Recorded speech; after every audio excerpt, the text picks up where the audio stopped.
Olá pessoal, eu sou o João Batista Opti Júnior e estou aqui hoje para a gente conversar sobre a NR1 e os fatores psicossociais.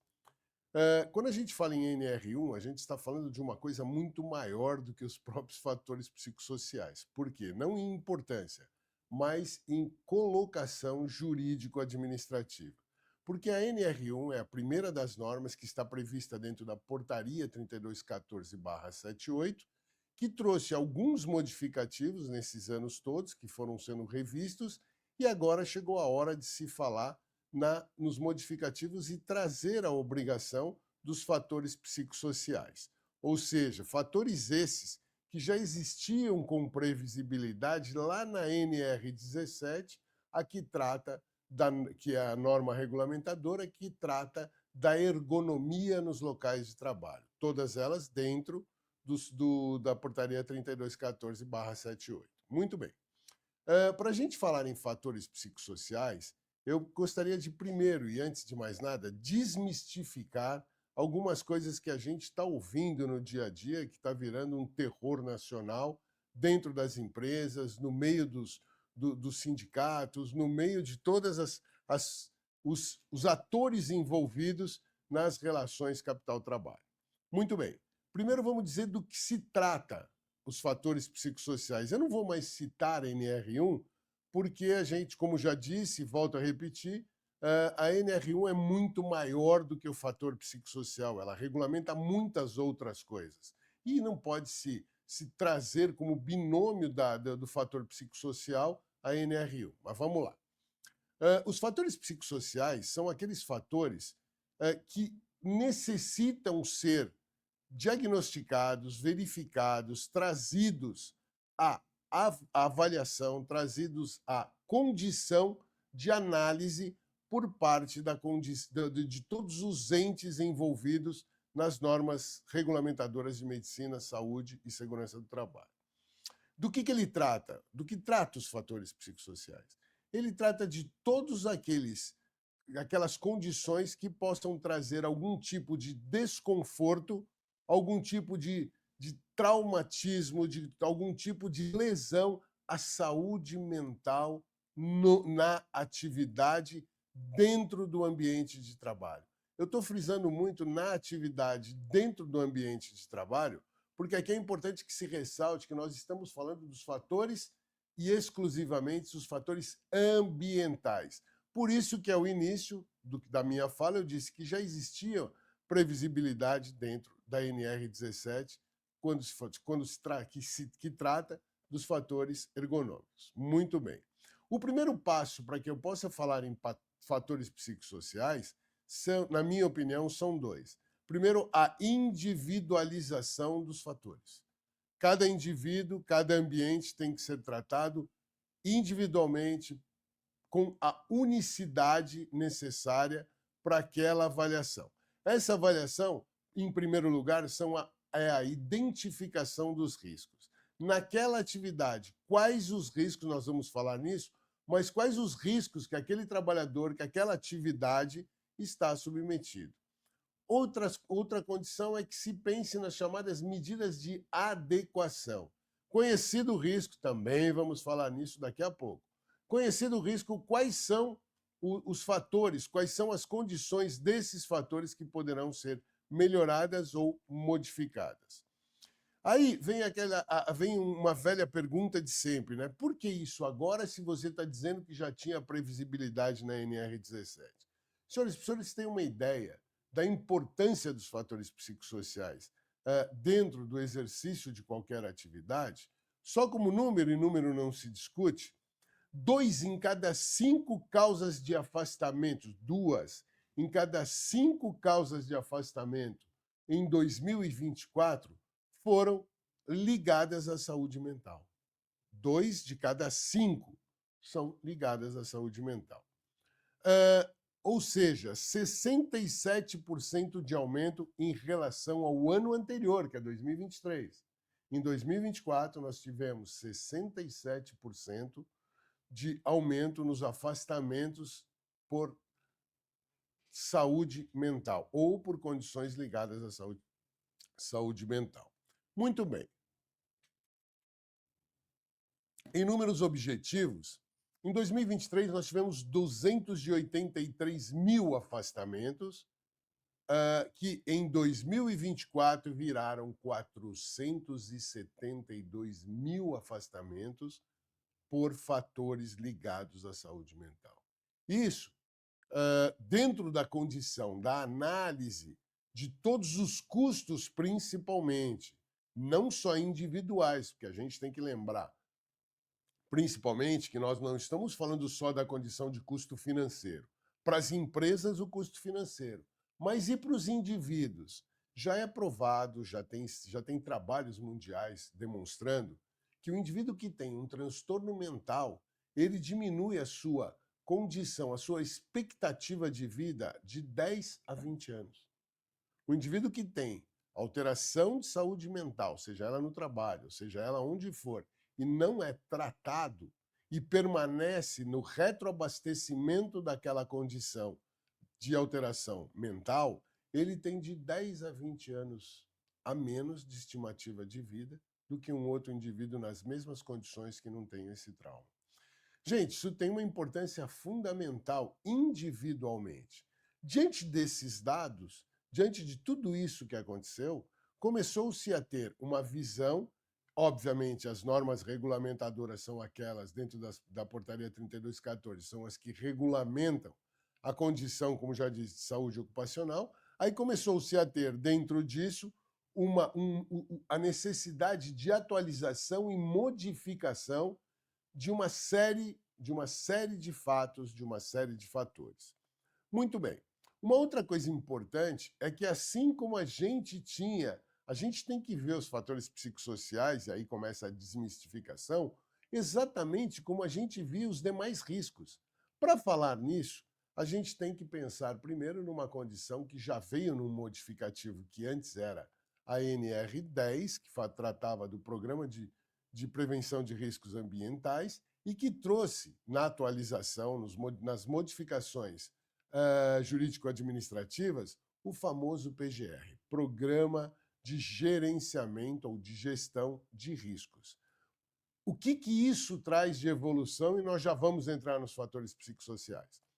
O que traz de evolução? O que antes deveria ter como materialidade passa a ter que ser visto como prevenção. Ora, senhores, o âmago da medicina ocupacional é preventivo.